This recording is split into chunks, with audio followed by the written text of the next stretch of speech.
In the early years of women's history, scholars took great pride in identifying differences among women. We pointed out how class and racial and ethnic differences divided them. Women preferred to live in enclaves of women like them, to work with others of the same race, to pray at church with families of similar ethnic backgrounds. Those insights led us to stop talking about woman as though all women shared similar goals with regard to work, family life, and reproduction.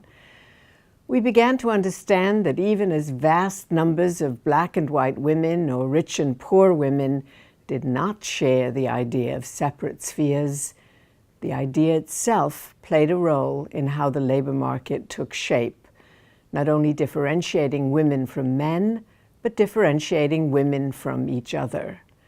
Women in some jobs counted themselves respectable. Women in other jobs, service, or menial jobs struggled to maintain their dignity. More recently, scholars have turned away from simple explanations of identity to focus on uncovering a complex of overlapping or interacting social identities. Historians and sociologists talk about this as intersectionality, a notion best developed by the African-American sociologist Patricia Hill Collins. They note that each element or trait of a person is inextricably linked with other elements, and that the hierarchy with which these elements relate to each other might differ over time, even in the same person. At any one moment in time, and depending on the historical circumstance, it might matter more that one was rich or poor, educated or not, female or black, Jewish or Catholic, or any combination of these. Each of these identities provided a lens that could inspire a connection or an action. To imagine how this could be, just place one adjective in front of your identity. Imagine yourself a black woman, or an immigrant male, or a transgender college graduate. Now add another adjective and see how your identity shifts as you compile adjectives. What if you were a professional black woman? Would you have different political interests from the teenage mother black woman? What if you were an undocumented immigrant male? Would your interests coincide with those of the immigrant male architect or banker? Almost every historical figure we know has acted through different hats at one time or another.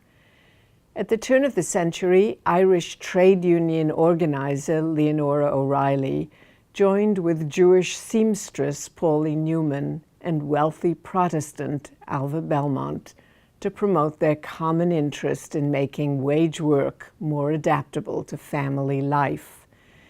Each complained about the difficulty of getting along with the other, and yet each set aside cultural identity in the interests of a gendered struggle.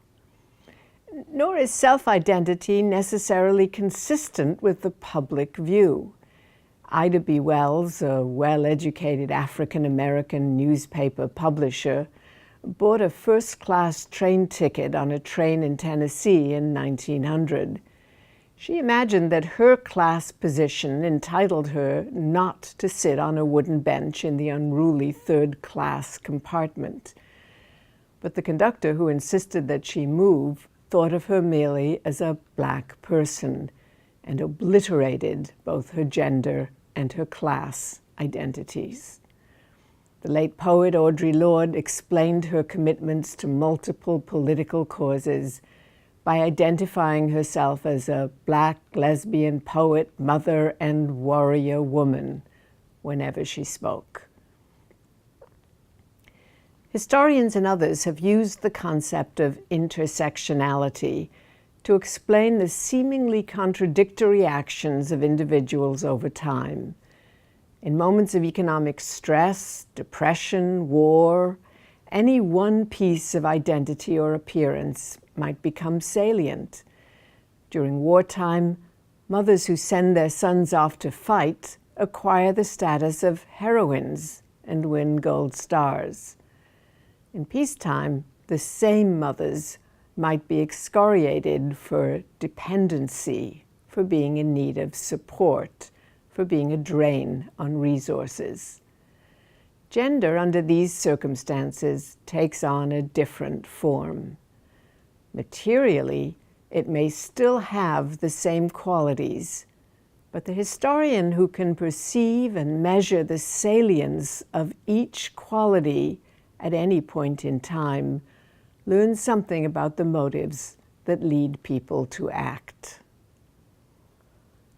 From the perspective of our modern world, a world where the rules are changing, where race intersects with gender identity and class intersects with both, it should be easy to empathize with the complex nature and influence of gender identities.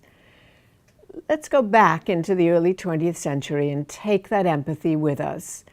Let's put ourselves in the shoes of African Americans fighting a Jim Crow culture of segregation in the South and embedded racial prejudice everywhere else, of white and black educated women desperate to speak in an electorate from which they are excluded, of immigrants to America and migrants from rural to urban areas within America, where poverty took their children and stifled their lives. If we do this, we can more easily explain how women with different interests and identities could sometimes achieve coalitions.